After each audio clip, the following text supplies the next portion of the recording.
Praise lord. ప్రభువైన యేసుక్రీస్తు నామములో మీ అందరికీ ఉదయకాలపు శుభాలు తెలియజేయుచున్నాను. ఈరోజు దేవుడు మనకు అనుగ్రహిస్తున్న అతి శ్రేష్టమైన వాగ్దానము కీర్తనలు 27వ అధ్యాయము 6వ వచనాన్ని చదువుకుందాము.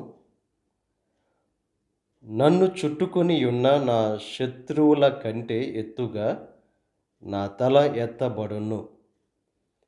శత్రువులందరికంటే దేవుడు మీ తల ఎత్తుతానని చెప్పి వాగ్దానం చేస్తున్నారు. శత్రువు మన పతనాన్ని కోరుకుంటే మనల్ని సృష్టించిన మన దేవుడు మన అభివృద్ధిని కోరుకుంటారు. ఆయన ఈ ఉదయకాల సమయంలో